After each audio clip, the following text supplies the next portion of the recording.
agora, né, continuando esse evento. Gostaria que você aplaudisse, né, em honra aos pais, o nosso pastor que vai estar aqui. Aplauda mais alegre, aplauda mais forte ao nosso pastor Atenil.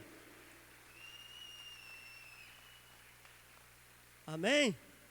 Mais alegre, irmão. Vai, dá um sorriso aí. Olha para o irmão, bate palma e dá um sorriso.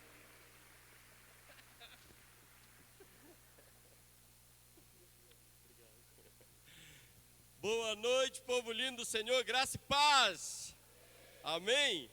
Então, já que você está de pé, antes de você assentar, se aproveita, dá um forte abraço nessa pessoa, diz assim, eu estava com vontade de te abraçar, mas esse abraço, assim, além de meu, diga assim, esse é um abraço do pastor Atenil para a tua vida, tá? Se você tem liberdade com essa pessoa, dá uma beiçada nela, um beijo, diz assim, esse é o beijo do pastor Atenil, tá, para você. Antes de assentar, disse assim, só para não perder o costume, antes de assentar, olha na bolota do meu olho e faz uma cara de Jesus para mim, vai. Então a pessoa sorriu, né, fez uma cara de Jesus, porque Jesus é alegre, né, se tiver alguém aí que não conseguiu sorrir, depois a gente expulsa, quero dizer, pode assentar-se em nome de Jesus, glória a Deus. Amados, hoje nós tivemos um probleminha técnico aqui, com a nossa, como é que a gente pode, projeção, mas para o próximo culto já acredito que a gente já vai ter resolvido isso aí. Então nos perdoe, obrigado pela compreensão. E chegou o momento de ouvirmos a palavra. Vamos ouvir a palavra de Deus? Mas antes de tudo, né, já foi falado várias vezes aqui, também quero deixar meu Dia dos Pais para você, meu feliz Dia dos Pais para vocês, tá? Que esse dia ainda não acabou, mas que o restante desta noite seja uma noite abençoada para todos os pais, amém? Então, eu quero chamar uma pessoa aqui que está careca de saber que eu o amo, né? Pastor Mauro Marins, chega aqui na frente. Aleluia.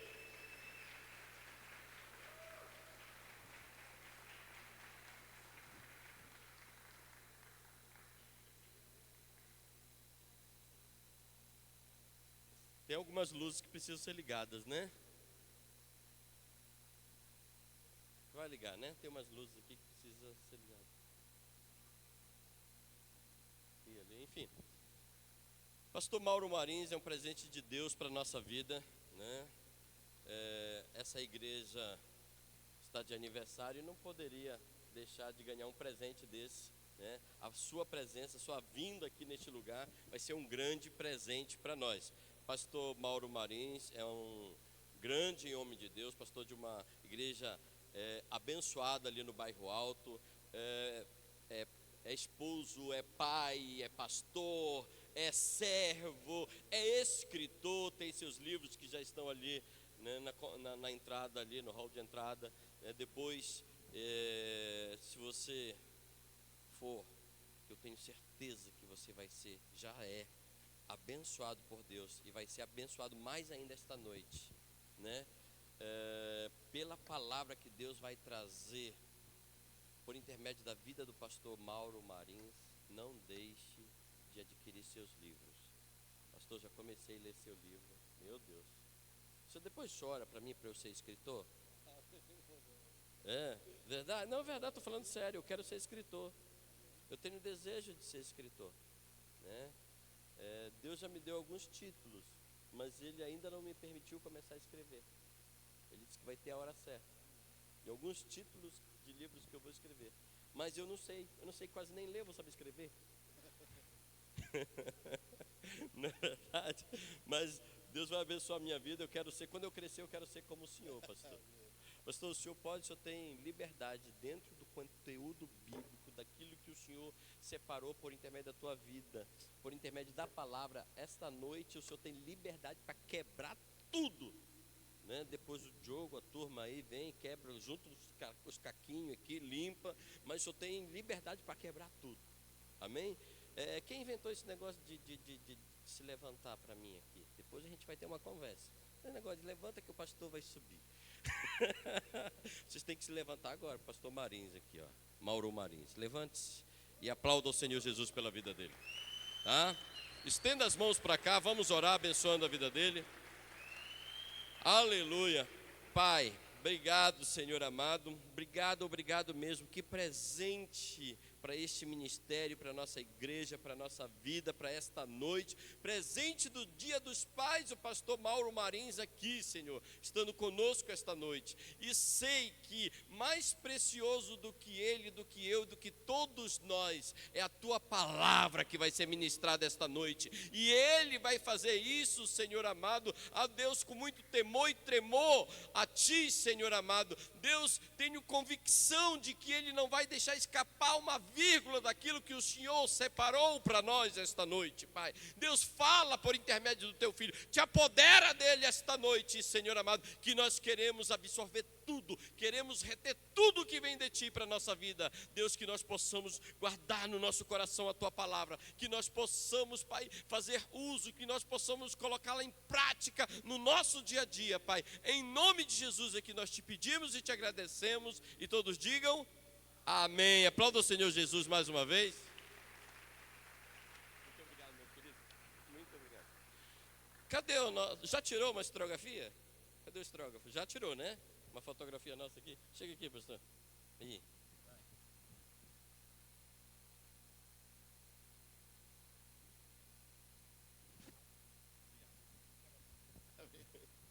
Graça e paz, igreja. Você pode se assentar.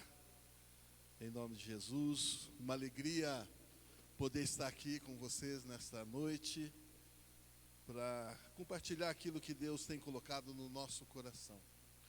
Eu costumo dizer que todas as vezes que Deus coloca uma palavra no coração de um pastor, Ele deseja colocar essa palavra no coração da igreja.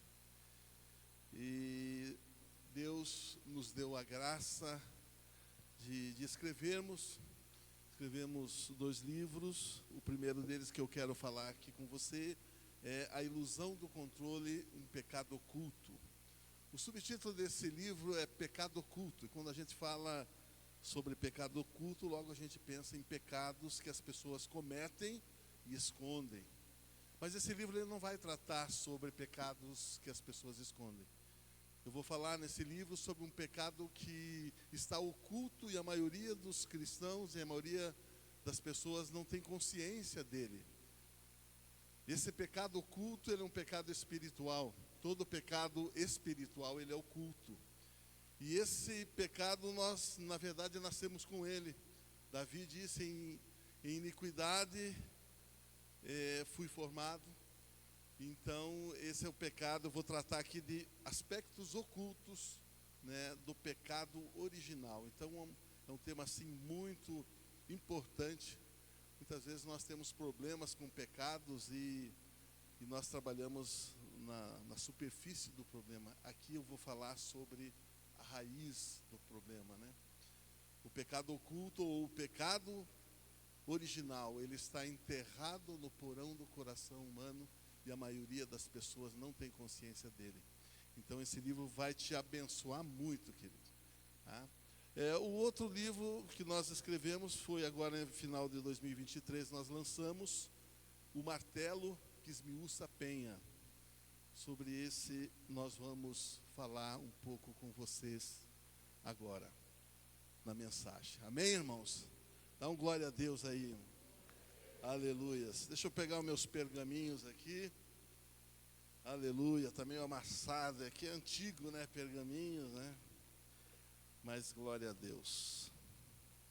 Irmãos, pensa numa pessoa que acredita naquilo que prega. Pense numa pessoa que é convicta a respeito da mensagem que prega e que carrega. Essa pessoa sou eu. Eu sou convicto a respeito da mensagem que eu anuncio. E eu sou convicto a respeito da mensagem que prego por 2 motivos. O primeiro deles é porque há mais de 40 anos atrás eu tive uma experiência com a mensagem do Evangelho. Eu era um drogado, um dependente químico, estava andando pelo vale da sombra da morte e Deus me alcançou. Eu tive uma experiência com a mensagem do Evangelho. Eu tive uma experiência com a mensagem que salvou a minha vida, que transformou a minha vida. Então, como não crer na mensagem que eu prego, sendo que a mensagem que eu prego salvou a minha vida? Amém, irmãos? Deus me trouxe aqui nesse lugar, esta noite, para gerar no seu coração convicção a respeito da mensagem da igreja, da comunidade cristã, portas abertas. Amém? Eu creio que não só eu, muitos de nós que estamos aqui, se não todos, já tivemos uma experiência com a mensagem que nós pregamos. Amém, irmãos? O outro motivo, porque eu sou convicto a respeito da mensagem que eu prego, é que o que é real é o mundo espiritual. Amém? O que é real é o mundo espiritual. E quando eu digo o que é real é o mundo espiritual, eu estou dizendo que o que é real não é aquilo que você vê, mas é aquilo que você não vê. Tem um escritor, e para mim ele é o melhor ou o maior escritor do século passado, escritor cristão, A.W. Tozer. Tozer, ele fala sobre o mundo espiritual e o mundo da matéria. E ele diz, um livrinho pequeno, que tem por título A Procura de Deus. Nesse livro ele fala sobre o mundo espiritual e o mundo da matéria. E ele diz que nós vivemos num mundo barulhento, que exige ser reconhecido como único e verdadeiro, com uma onipresença de coisas visíveis. Olha o que ele está dizendo. Ele está dizendo assim, olha, nós vivemos num mundo barulhento, ou seja, um mundo que exerce uma pressão em nós, nos forçando a acreditar que o que é real é só aquilo que você vê, e aquilo que você não vê não é real. É um mundo barulhento que exige ser reconhecido como único e verdadeiro, com uma onipresença de coisas visíveis. Olha que interessante isso que ele diz. Sabe o que ele está dizendo? Ele está dizendo que o mundo físico, ele tem uma onipresença de coisas visíveis. Se eu olho para frente, o que eu vejo? Matéria. Eu olho para a esquerda, eu vejo matéria. Eu olho para a direita, o que eu vejo? Matéria. Eu olho para trás, eu vejo matéria. Eu olho para cima, eu vejo esse teto, eu vejo matéria. Você está sentado sobre a matéria. Os nossos pés estão sobre a matéria. O meu corpo é matéria. É uma onipresença de coisas visíveis. E nós não nos apercebemos, mas isso exerce uma pressão para que venhamos acreditar e crer que somente é real aquilo que vemos. E aquilo que não vemos não é real. E isso não é só para o homem natural, essa pressão do mundo físico, não, mas é para aqueles que andaram com Jesus, e aqueles que andam com Jesus também sofrem essa pressão. Vocês lembram daquele discípulo chamado Tomé? Lembram dele? Jesus ressuscita, aparece aos discípulos, mas Tomé não estava presente. Então os discípulos começam a falar, olha, o mestre ressuscitou. E Tomé, porque não viu o que ele disse? Não creio, não acredito, eu só vou acreditar se eu ver, se eu tocar nele. Então Jesus aparece a Tomé e diz, Tomé, toque aqui. E Tomé diz, Deus meu, Senhor meu. E Jesus, ele diz assim, porque você viu, você creu? Mais bem-aventurado aquele que não viu e creu. Ah, dá um aleluia aí, irmão, dá um glória a Deus. Porque você e eu, Jesus está dizendo que você e eu somos mais bem-aventurados do que Tiago, João, Pedro, Mateus, que viram ele, que andaram com ele. Jesus está dizendo, ei, Jesus está dizendo, mais bem-aventurado, mais feliz é aquele que não viu e creu. Ora, o que é real em mim, irmãos? É o que você vê ou é o que você não vê? Tire o que é real em mim e cairá diante de vocês um amontoado de pele, carne, ossos, um tanto de banha e nenhum cabelo. Por quê? Porque o que é real não é o que você vê, é o que você não vê. Amém, irmãos? Estou convencendo você, porque eu sou convicto a respeito da mensagem que eu prego. Ora, o visível, diz a carta do Espírito Santo aos Hebreus, que o visível veio existir a partir do invisível. Ora, Deus é Espírito. Você vê o Espírito? Não. Mas todas as coisas foram feitas por Ele a partir da sua palavra. E Deus disse, haja luz, e houve luz. E Deus foi criando todas as coisas a partir da sua palavra. Ei, palavra é algo espiritual. Você vê as palavras saindo da minha boca? Você vê as letras saindo da minha boca? Não.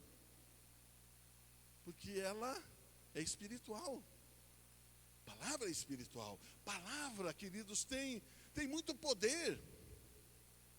A palavra, queridos, ela tem o poder de penetrar. Pensa numa coisa louca.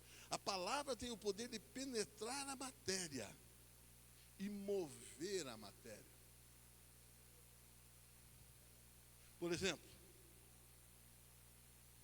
eu posso mover esse copo um pouquinho mais para a minha esquerda, só com o poder da minha palavra, sem sair do lugar. Você quer ver eu fazer isso?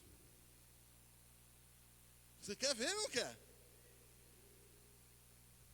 Marcos, por favor, empurre um pouquinho para cá esse copo, por favor.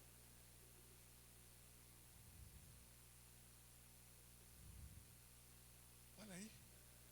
Olha o poder da palavra, irmãos. Ela saiu da minha boca. Ela penetrou a matéria, chamada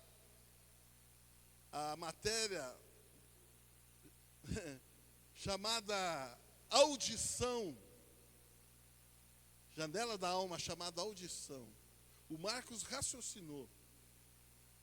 E aí ele pôs em funcionamento a mais extraordinária estrutura criada por Deus, o seu corpo. Juntas, medulas, ossos, se moveram numa harmonia assustadora, fazendo com que ele se levantasse, viesse aqui e movesse o corpo. Tremendo, não é, é ou não é, irmãos? Por favor, levante a sua mão direita, por gentileza. Obrigado, querido. Pode abaixar. Olha o poder da palavra. Ela moveu todo esse auditório, irmãos. Como não crer na mensagem que eu prego, sendo que a mensagem que eu prego transformou minha vida, salvou minha vida. Como não crer na mensagem que eu prego, sendo que o que é real é o mundo espiritual. Aleluias! Agora deixe-me dizer algo a você. Essa palavra que moveu esse copo, esta palavra que moveu todo esse auditório, foi de um homem falho, cheio de defeitos, imperfeito, mas teve poder para penetrar a matéria e mover a matéria. Agora deixe-me falar do poder dessa palavra.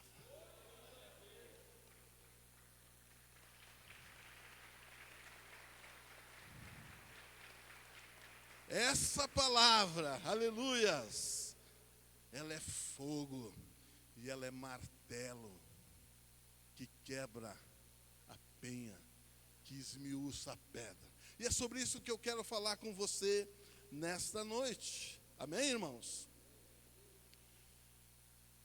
Jeremias capítulo 23, versículo 29. Nos diz assim: não é a minha palavra fogo, diz o Senhor, e martelo que esmiuça a penha? Pai, que as palavras dos meus lábios e o meditar do meu coração lhe sejam agradáveis, em nome de Jesus.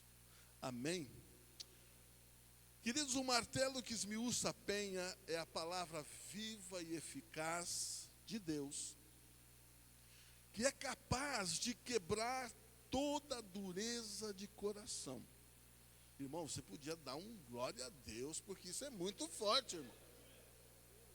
Isso quer dizer que se encarnarmos a palavra, ela se tornará viva e eficaz, capaz de quebrar a dureza do coração das pessoas que estão presas no pecado. Isso quer dizer que a palavra, quando ela é encarnada, ela tem poder de quebrar toda a dureza de coração. Entretanto, para isso acontecer, queridos, nós precisamos fazer o que Jesus fez. Nós precisamos encarnar a palavra. Queridos, quando a igreja admitir o engano da religiosidade e parar de apenas pronunciar palavras decoradas do livro sagrado, para as encarnar em seu coração, e quando a igreja fizer isso, a palavra se tornará fogo e martelo que vai quebrar toda a dureza de coração. Amém? No Evangelho de João, no capítulo 20, versículo 21, Jesus já havia ressuscitado, e ele aparece aos seus discípulos e ele diz: paz seja convosco. E ele diz algo muito importante, ele diz assim: assim como o Pai me enviou, agora eu envio vocês. Eu envio quem? Eu envio os discípulos. Ele está falando com os discípulos, ele está falando conosco hoje. Assim como o Pai me enviou, agora eu envio você, igreja. Aleluia! E aqui, nesse contexto desse versículo, se faz necessário nós levantarmos um questionamento, que eu creio seja muito importante. E o questionamento é: como que o Pai enviou Jesus? Por que esse questionamento é importante? Porque assim como o Pai enviou Jesus, agora Jesus nos envia. Amém, irmãos? Para respondermos esse questionamento, nós precisamos ir no Evangelho de João, no capítulo 1, onde o evangelista fala sobre Jesus, e ele apresenta Jesus como o verbo. Ele diz: no princípio era o verbo estava com Deus, e o verbo era Deus, e todas as coisas foram feitas por ele, e sem ele nada do que foi feito se fez. E no versículo 14 do mesmo Evangelho de João, capítulo 1, ele diz: e o verbo se fez carne e habitou entre nós. Aleluias! O verbo se fez carne e habitou entre nós. Então, qual seria a resposta para o nosso questionamento? Assim como o Pai enviou Jesus, agora Jesus nos envia. Como que Jesus nos envia? De que maneira Jesus nos envia? Como que o Pai enviou Jesus? Em carne? E como Jesus nos envia? Você está morrendo de vontade de dizer: Jesus nos envia em espírito e em verdade. É ou não é? Você está louco para dizer? Eu sei, nós somos espiritual. É ou não é? Mas o livro do pastor Luciano Subirá, que fala sobre cuidar do corpo, o segundo capítulo, ele fala sobre a espiritualidade exagerada. Como que o Pai enviou Jesus? O verbo se fez carne. Então o Pai enviou Jesus em carne. E como que agora Jesus envia a sua igreja? Olha como é difícil. Assim como o Pai enviou Jesus em carne. Agora Jesus envia você. Agora Jesus envia a sua igreja como corpo de Cristo. Envia a sua igreja em carne. Amém, irmãos? Todas as vezes que eu penso nisso, eu lembro de uma frase que várias vezes eu já falei. Eu acredito que aqui algumas pessoas aqui também já falaram. Vamos pensar quando você ganha uma pessoa para Jesus, um novo convertido. Dá um aleluia aí, novo convertido tem festa no céu, irmão. Novo convertido tem alegria na casa, a festa no céu desce para a igreja. Você ganha um novo convertido, ele se rende a Jesus, e ele se firma, e ele começa a participar da igreja, e ele começa a se envolver com a igreja. Aleluias! E aí, em certo momento desse contexto, igreja tem BO, é a verdade, é ou não é, irmão? Igreja tem BO, irmãos. E você leva um novo convertido, e ele está envolvido na igreja, e daqui a pouco ele começa a ver umas coisas na igreja, ele começa a ver uns negócios que ele não via nem lá no mundo, e acontece dentro da igreja, e ele começa a ficar meio escandalizado, e daí você percebe isso, você que ganhou ele para Jesus, você chega até ele e diz assim, ei, não olhe para o homem, olhe para...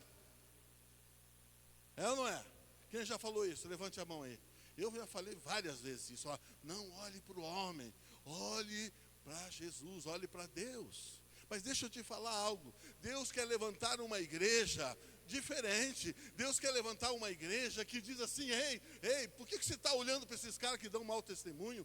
Por que você está olhando para essas pessoas aí? Não olha para eles, olha para mim. E seja meu imitador naquilo que eu sou de Cristo. Porque assim como Deus enviou Jesus nos envia em carne. O novo convertido precisa de um padrão, o novo convertido, ele precisa de um exemplo. E você tem que dizer, não olha para mim. Naquilo que eu imito Jesus, você me imite. É essa igreja que Deus quer levantar. Uma igreja que encarna a palavra, uma igreja que vive a palavra. Aleluias. Uma igreja que vive a palavra. Pedro antes de se converter era uma bênção, né? Era ou não era, irmãos? Pedro antes de se converter, Pedro era o Pedrão, né? Pedrão, ele chegou para Jesus, e estavam os discípulos lá, e estavam Jesus. Ele chegou a Jesus, olha para mim aqui, ó. Olha para mim, Jesus. Está vendo eu aqui, ó? Está vendo os seus discípulos aí, ó? Todos esses teus discípulos podem te negar. Eu jamais. Negou Jesus 3 vezes. Mas Pedro se converte. Pedro é batizado com o Espírito Santo. Pedro é cheio do Espírito Santo. Pedro agora convertido, está ele e João indo para o templo, para a hora da oração, porque convertido ora. E ele está entrando, e na porta do templo, chamado Formosa, havia um homem coxo de nascença, que era colocado à porta para pedir esmola. E Pedro e João estão entrando. E Pedro, quando vê aquele homem, sabe o que Pedro fala? Ei, olha para nós. Ai, olha o Pedro aí, ó. Misericórdia, é ou não é, irmão? Vai falar bobagem. Não, mas agora Pedro é convertido. Ele diz, olha para nós, olha aqui, ó. Não tenho recurso dessa terra. Não temos prata, não temos ouro, mas a presença que temos, isso nós te damos. Em nome de Jesus, levanta e anda. E aquele homem se levantou, irmãos, e foi um alvoroço, e todo mundo ficou impressionado, todo mundo ficou olhando para Pedro, e dizendo assim, poxa, esse não é o Pedro?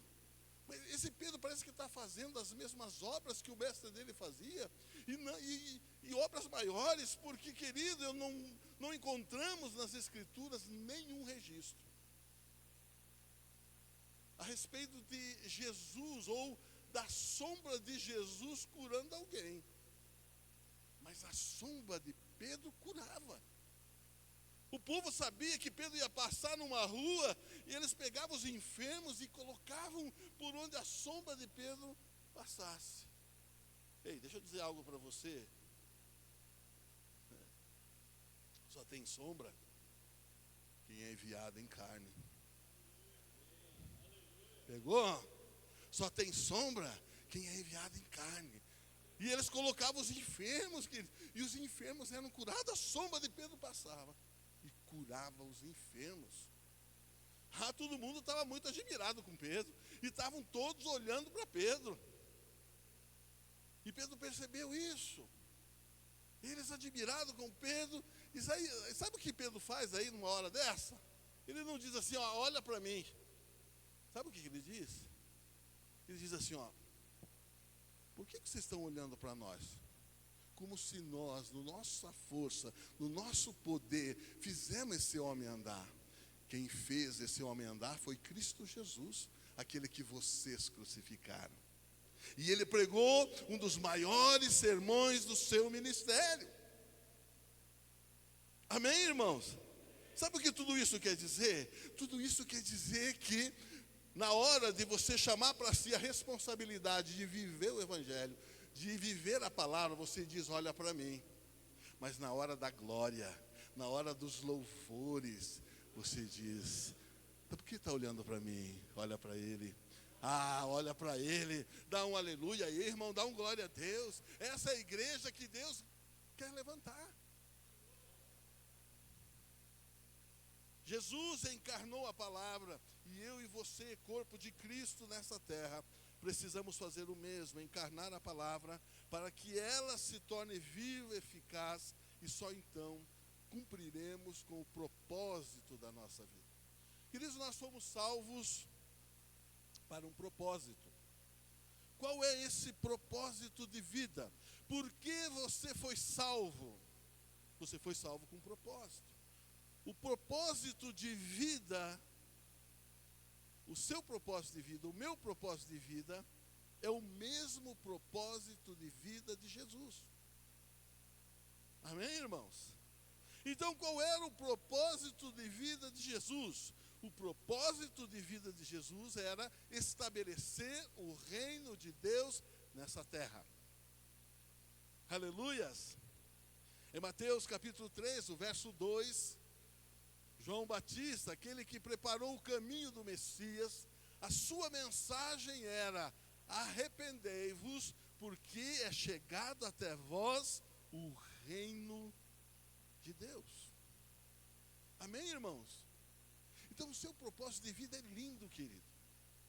Pensa um camarada que não tinha motivos para viver. Era eu, quando era jovem. Eu era um drogado. Um drogado não tem propósito de vida, a vida não tem sentido. Por isso muitos tiram a própria vida, porque perde o sentido de viver. Usar droga, usar droga, usar droga. Quando eu encontrei Jesus, quando o Senhor me transportou do império das trevas para o reino do seu amor, eu descobri o meu propósito de vida. Sabe qual é o meu propósito de vida? É estabelecer o reino de Deus nessa terra.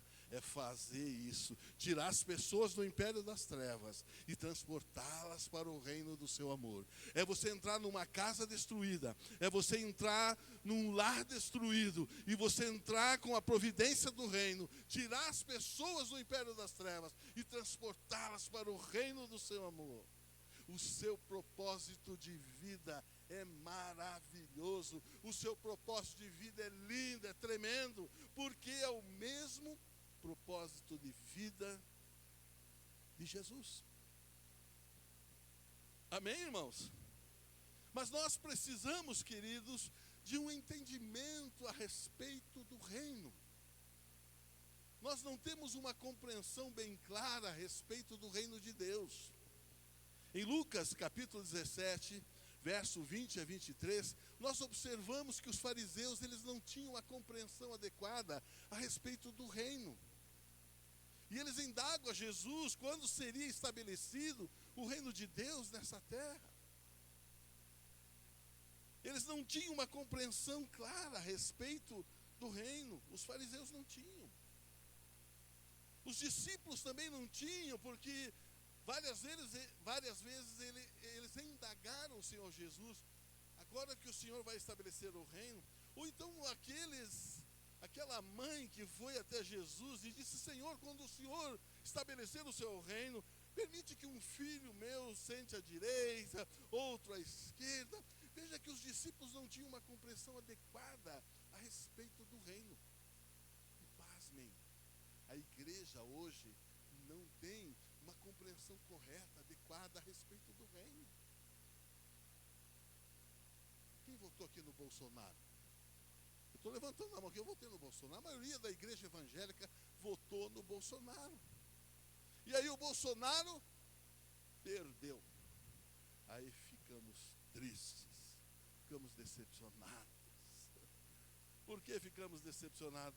Porque imaginávamos e pensávamos que o reino de Deus seria estabelecido através da política, através de um homem. Queridos, deixa eu dizer algo para você. O reino de Deus não vem da esquerda, o reino de Deus não vem da direita, o reino de Deus vem do alto. O reino de Deus não é físico, o reino de Deus é espiritual. Por isso Jesus disse aos fariseus, alguns dirão, o reino está ali, o reino está lá na nação norte-americana, quando Trump ganhar as eleições. Não, o reino de Deus não é político, o reino de Deus não é físico, o reino de Deus, ele é espiritual. Amém?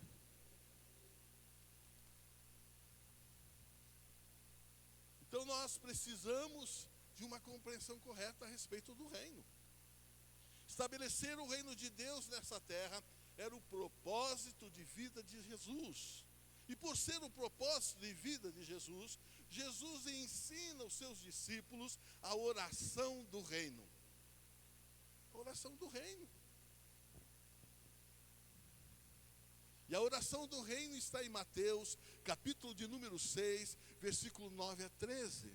Quando Jesus ensina os seus discípulos, diz assim, ó, quando vocês orarem, orem assim, ó, Pai nosso que estás nos céus, santificado seja o teu nome, venha o teu reino, venha o teu reino, seja feita a tua vontade, assim na terra como é no céu. O pão nosso de cada dia dá-nos hoje, perdoa as nossas dívidas, assim como nós perdoamos os nossos devedores, não nos deixes cair em tentação, mas livra-nos do mal, pois teu é o reino, o poder e a glória para sempre. Aleluia! Essa é a oração do reino. Mas, queridos, nós não conhecemos essa oração como oração do reino. Não nos foi ensinado essa oração como sendo a oração do reino. Nos foi ensinada essa oração como a oração do Pai Nosso. Amém? Mas deixa eu dizer algo para você. O Pai Nosso, isso é forte, hein? Pega aí, ó. O Pai Nosso é o Rei dos Reis.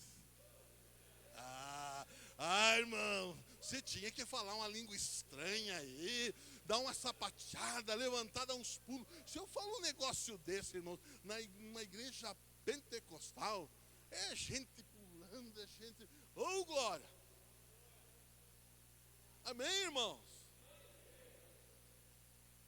O teu Pai é o Rei dos Reis. Cutuca teu irmão assim, diga assim, tá bem de pai, hein, irmão? Então, mas essa é a oração do reino. A oração do reino não é só conhecida como a oração do Pai Nosso, ela também é conhecida como a oração dominical. E a palavra dominical vem da palavra domine, que significa domínio, governo, reino. Aleluia, irmãos. Aleluias. A expressão venha o teu reino significa venha tua presença. E aqui nós precisamos entender que quando Jesus ensinou os seus discípulos e está nos ensinando nessa noite, ore assim, ó, venha o teu reino, você precisa entender essa expressão quer dizer venha tua presença. E essa presença não é visita. Amém? Quando se ora, vem o teu reino, essa presença não é visita. Mas nós somos cheios de... A igreja evangélica hoje é cheia disso, de que Deus visita. É ou não é, irmãos? Tem até canções que falam sobre Deus visitando. E nós somos cheios de dizer isso. Olha o culto hoje estava uma benção, hein? O Marcos estava no azeite. É ou não é? O crente é cheio de gíria, né? Eu gosto de ser crente por causa da gíria. Você fala assim, o Marcos hoje estava no azeite. Hoje Deus visitou a igreja, irmão. Hoje Deus visitou a igreja. O pastor estava no óleo. Hoje foi forte. Deus visitou a igreja. Mas deixa eu dizer algo. Ei, Deus, ele não habita em templo feito por mãos de homens. Quando você for embora, Deus vai embora. Amém, irmãos? Sabe aquela unção, aquele poder, aquilo que você sentiu na igreja? É o Senhor. E esse Senhor está dentro de você, Ele sai com você. Ele sai com você. Ele não habita em templo feito por mãos de homens. Ele não fica nesse prédio. Ei, deixa eu te dizer algo. Ele só habita em templo feito pelas suas próprias mãos. Você ainda era uma substância informe no ventre da sua mãe. E Deus construía você. Deus formava você templo de Deus. Eu preciso entender isso. Venha o teu reino, quer dizer, venha a tua presença. Mas não é visita, é morada. Quando eu digo venha o teu reino, estou dizendo, Senhor, venha morar em mim, venha habitar em mim.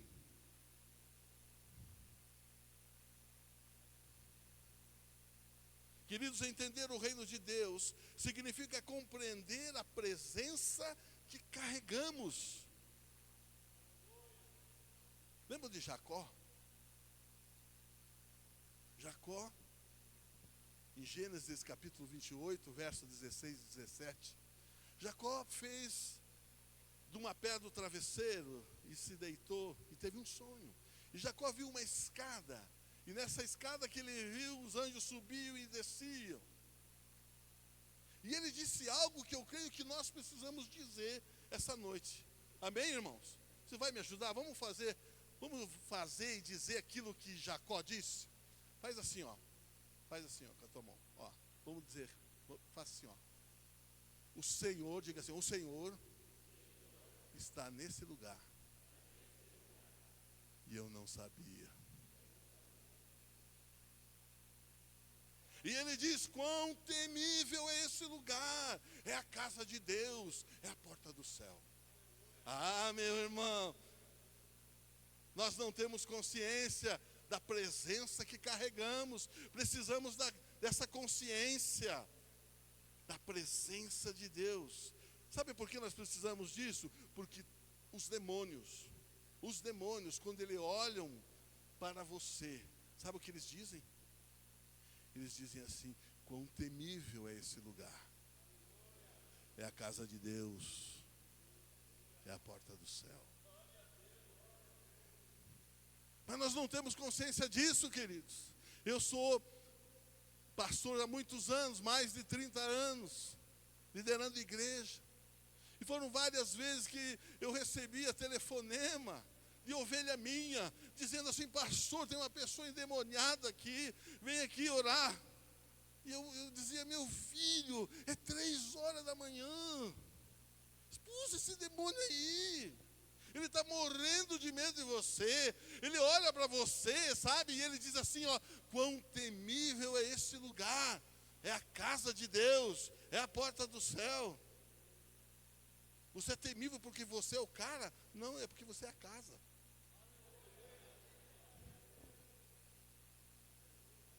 Amém? Demônio é ladrão, irmãos. Sabia? Última coisa que demônio quer é se manifestar. O negócio deles são ladrões profissionais. Sabe o punguista? Esbarra em você, você nem percebe, ele te levou.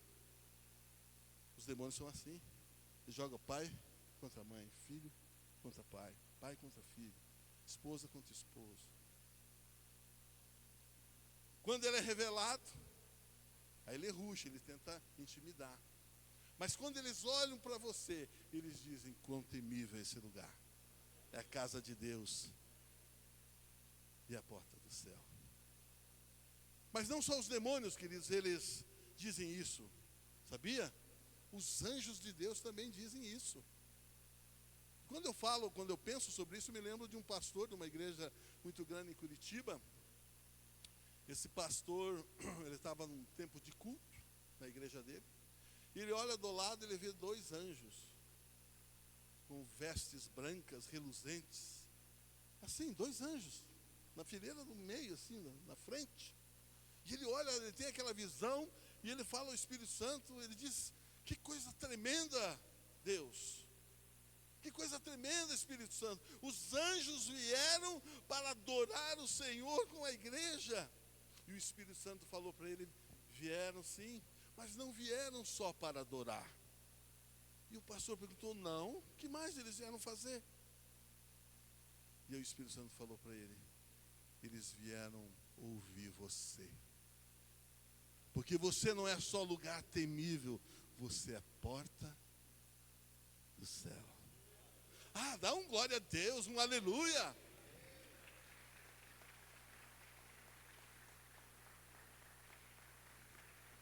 Aleluias. Tremendo essas coisas, é ou não é, irmãos? Eu fico empolgado com essas coisas.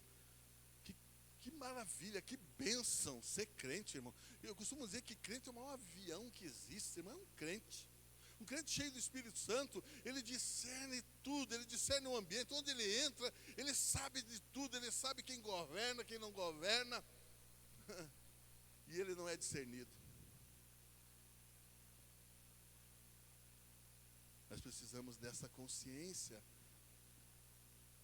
de quem nós carregamos, quem habita em nós, quem está em nós. Amém, queridos? Deus quer levantar uma igreja que encarna a palavra, que chama para si a responsabilidade de viver essa palavra. Uma igreja que compreende o seu propósito e sabe que carrega a presença de Deus. Aleluias. Nós podíamos encerrar aqui, né, irmãos? Já estava bom demais, né? Mas todo pastor, irmão, tem aquela triste mania, né? Vai vir trazer, vai falar coisa aí, né? Vai vir com exortação, né? Quebra tudo. O pastor ainda diz, me anima ainda, quebra tudo. Podia acabar aqui, né? Tá bom demais essa mensagem aqui, pastor, para aí. Mas, queridos, eu tenho que exortar, eu tenho que falar, porque senão Deus cobra de mim. Amém, irmãos? Sabe qual que é o grande problema nisso tudo, irmãos? O grande problema nisso tudo é que a maioria de nós não queremos a presença. Ao estudarmos a palavra de Deus, as Escrituras, nós vamos observar um Deus desejoso de habitar em nós, um Deus que anseia estar com o seu povo, que está e participar da nossa vida, está dentro de nós. Nós vemos por toda a Bíblia esse Deus maravilhoso que deseja estar com o seu povo, mas nós vemos por toda a Bíblia esse povo fugindo da presença de Deus.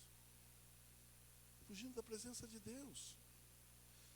Vemos isso no Gênesis, quando Adão e Eva comem do fruto e se afastam da presença ativa, da presença diretiva de Deus. Deus vinha na viração do dia, e na viração do dia era o momento onde Deus se manifestava de uma forma ativa, trazendo direção, dê nome aos animais, cuide do jardim. É o momento onde Deus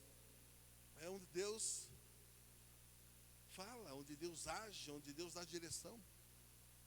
E Deus vem para esse momento e o que aconteceu?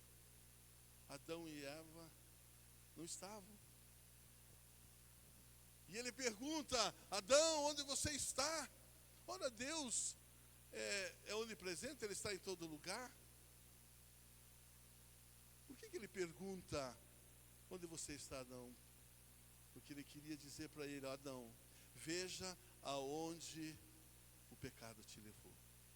Veja que o pecado te afastou da minha presença ativa e diretiva. Você está agora na minha presença passiva, distante de mim. Quando nós vamos no livro do Êxodo, nós vemos Deus falando a Moisés, e diz: Moisés, fala para o povo, eu vou ouvir, fala para o povo ficar no pé do monte, e quando eu chegar, eu quero me relacionar com eles, eu quero estar com eles. O que a palavra de Deus diz? Que o povo fugiu.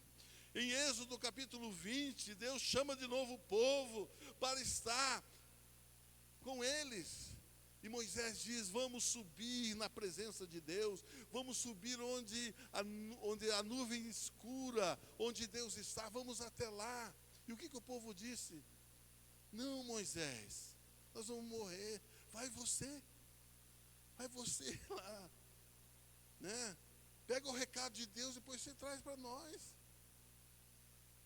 O homem, queridos, ele não quer a presença, o homem, ele quer o poder. O homem quer poder.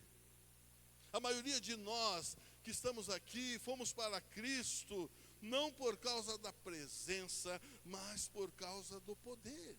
Eu fui para Cristo interessado na sua presença? Não, eu fui para Cristo interessado no poder dele, um poder maior do que aquele que me dominava nas drogas, um poder maior daquele que estava me oprimindo. Nós não queremos a presença, nós queremos o poder. Por quê? Porque o poder nos exalta, a presença nos confronta. O poder melhora a nossa performance, a presença nos confronta com o nosso pecado. O poder, ele mostra a nossa espiritualidade. Olha que pastor, hein? Olha que homem cheio de Deus, olha quanto poder. Orou e a pessoa foi curada. O poder mostra a nossa espiritualidade, a presença revela a nossa intimidade. Venha o teu reino, querido, significa: venha a tua presença. Tua presença. Para cumprirmos com o propósito da nossa vida, precisamos compreender que poder e presença não são a mesma coisa. Êxodo 33, Deus diz a Moisés: Moisés, eu enviarei o meu anjo forte. Uma tradução mais próxima do original, Deus diz para Moisés: Moisés, eu enviarei o meu anjo de poder, mas eu não vou com vocês. E Deus não queria ir com o povo, por quê? Porque o povo era um povo rebelde. E Deus chegou para Moisés e falou mais ou menos assim: olha, Moisés, eu vou enviar meu anjo de poder, ele vai com você, vai dar vitória para você, mas eu não vou com vocês, porque eu me conheço, esse povo é rebelde, vão acabar matando esse povo. Então vai você. Mas Moisés, queridos, ele sabia que poder não era a mesma coisa que presença. E em Êxodo 33, verso 14, ele diz: Senhor, se a tua presença não for comigo, não for com a gente, nós não saímos desse lugar. E Êxodo 33, 14, Deus foi com Moisés. E então Moisés pôde descansar. Amém? Você está cansado? Está sobrecarregado? Está pesado? Muita tribulação, muita luta? Está pesada a coisa? Está faltando presença. Porque se vier a presença, há descanso. Aleluia! Glória a Deus, irmãos. 1 Reis, capítulo 19, Elias promove o maior avivamento do Antigo Testamento depois da saída do povo de Israel do Egito. Ele convoca 450 profetas de Baal, lembram disso? 450 profetas de Baal. E ele diz, olha, vamos fazer um desafio aqui, para saber quem é realmente Deus. Vamos levantar um altar, um holocausto, e o Deus que descer com fogo e consumir o holocausto é o verdadeiro Deus. E os profetas de Baal na hora aceitaram o desafio. Por que eles aceitaram o desafio? Porque Baal fazia descer fogo do céu, irmãos. Baal tinha muito poder. E Elias então diz, então vamos fazer, comecem vocês a clamar pelo seu Deus, para ver se ele desce fogo do céu. E eles começaram a clamar a Baal. E nada, irmãos, e nada. E clamavam, e clamavam. E eles até tiram um sarrinho deles e dizem assim, ó, grite, grite, quem sabe o Deus de vocês está dormindo. E nada, irmãos, Baal não descia fogo do céu. Sabe por que Baal não descia fogo do céu? Sabe por quê? Estava amarrado. Eu gosto dessa expressão também, dessa gíria, viu? Está amarrado. E deixa eu dizer algo para você. Eu creio muito no poder da palavra. E eu quero que você receba isso agora. Está amarrado. Todo o intento das trevas contra você, contra a tua família, contra teus filhos, está amarrado em nome de Jesus. E nada. Então Elias, ele chega e diz assim, Senhor, se eu sou teu servo, desce fogo do céu e consome esse holocausto. E desceu fogo do céu, consumiu o holocausto. Os israelitas ficaram valentes, pegaram a espada, mataram os 450 profetas de Baal. Jezabel ficou furiosa e disse, ó, manda dizer para Elias lá, assim como ele fez com os profetas de Baal, eu vou fazer com ele. Elias fica em depressão. Elias vai para o deserto, entra numa caverna, entra lá dentro da caverna e fica deprimido. E lá na caverna, ele escuta um vento forte. Diz, opa, vento forte. Deus está no vento. E ele sai para ver, mas diz as escrituras que Deus não estava no vento. Por quê? Porque vento é poder, não é presença. Passou mais um tempo e ele está ali na caverna e ocorre um terremoto. Diz, Deus está no terremoto. E ele sai para ver e Deus não estava no terremoto. Por quê? Porque terremoto é poder, não é presença. E depois vem saraiva, e depois vem fogo. Ele diz, Deus consumiu o holocausto no fogo. Deus está no fogo. Mas diz as escrituras que Deus não estava no fogo. Porque fogo, saraiva, terremoto é poder, não é presença. Então Elias fica ali na caverna, e veio uma brisa suave, e entra na caverna. E uma voz suave diz assim, Elias, o que você está fazendo aí?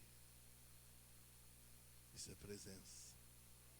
Sabe, Deus me manda dizer para alguns de vocês aqui, sinto saudades de quando você entrava no quarto, fechava a porta e desfrutava da minha presença.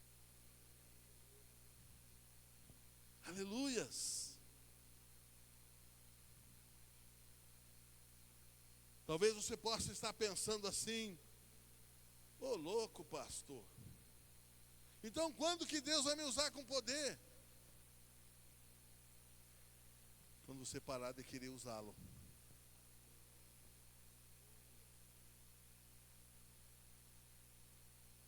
Todas as vezes que você desejar mais do que poder, você vai desfrutar da presença. Deixa eu dizer algo para você. Poder não é garantia de presença. Pois naquele dia muitos dirão, em teu nome eu fiz isso, em teu nome eu fiz aquilo, em teu nome manifestei muito poder na terra. E Deus vai dizer, eu não estava presente.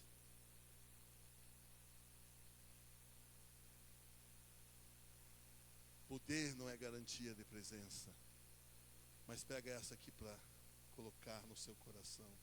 Presença é garantia de poder. Aleluias!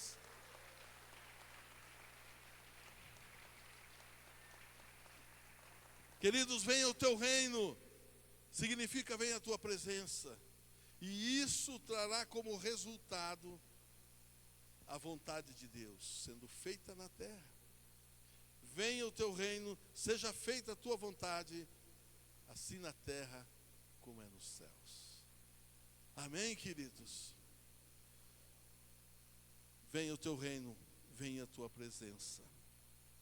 Queridos, no livro O Martelo que Esmiuça a Penha, eu vou falar sobre o lugar no nosso interior, onde se estabelece o reino de Deus. Você já deve, pela capa, você já deve saber qual que é o lugar, né?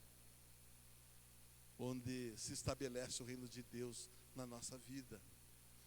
Esse livro eu vou trazer muitos ensinamentos que vão fazer de você um cooperador de Deus nesse processo transformador que é estabelecer o reino de Deus no nosso coração.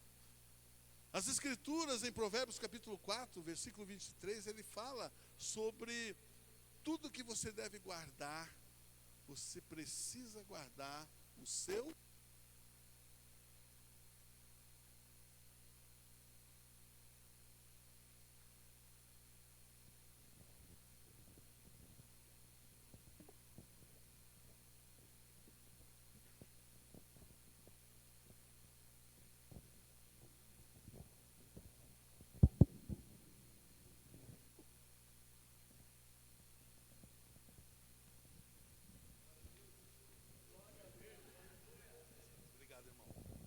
Aleluias. Por que cuidar do coração? E aqui é sobre tudo que você tem de importante na sua vida. Cuide do teu coração. No meu livro eu falo a respeito de você cuidar da família. E para mim o que era mais importante que era o cuidado que eu devia ter com a minha família. Mas, queridos, acima da minha família, eu preciso cuidar do meu coração.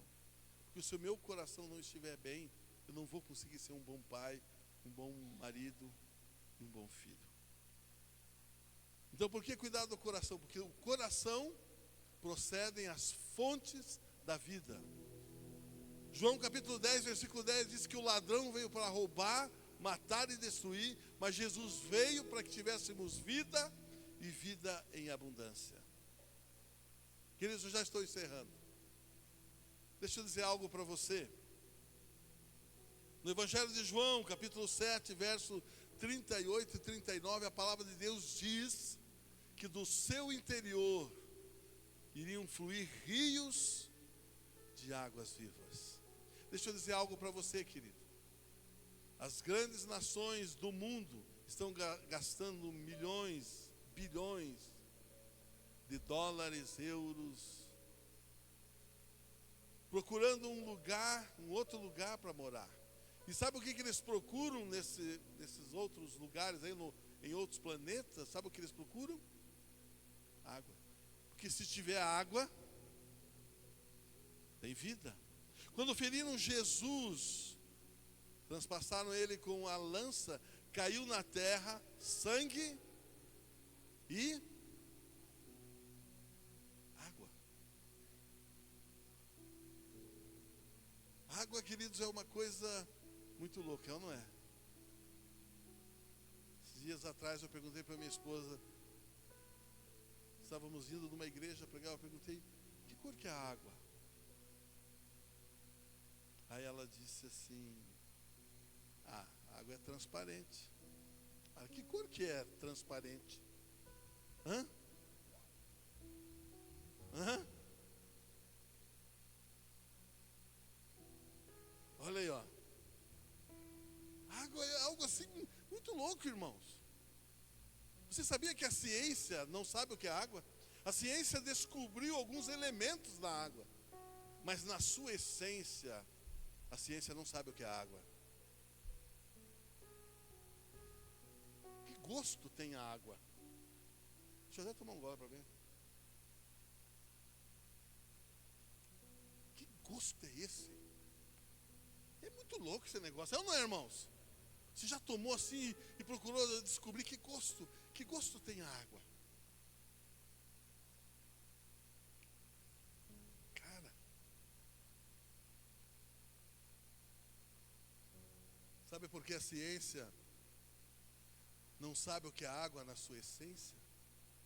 Porque a água carrega o mistério da vida. E sabe o que Jesus disse a teu respeito? Ele diz assim, ó, do teu interior fluirão rios de águas vivas. Porque o ladrão veio para roubar, matar e destruir. Eu vim para que você tenha vida e muita vida saindo de você. Fique de pé, querido. Existe um rio que flui do seu grande amor. São águas que curam. E Deus me trouxe aqui essa noite para ministrar isso ao seu coração. Vamos adorar o Senhor com esse cântico. Vamos fazer desse cântico a nossa oração.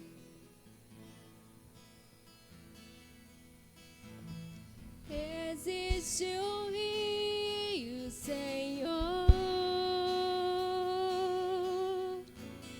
que flui do teu grande amor. Águas que correm no trono, águas que curam, que limpam.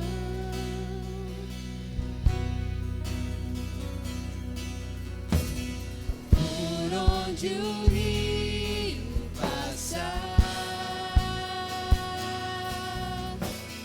tudo vai transformar,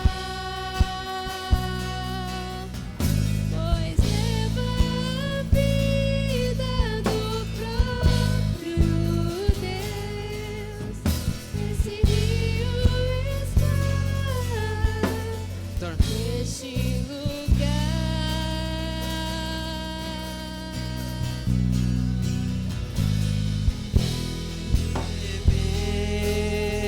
Do teu rio, Senhor, sacia minha sede, lava o meu interior. Eu quero fluir em tuas águas,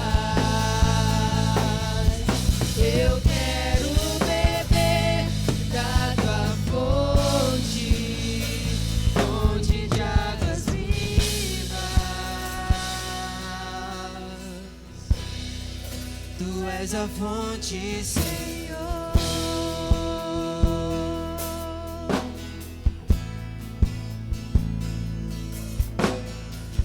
Existe um rio, Senhor, que flui do teu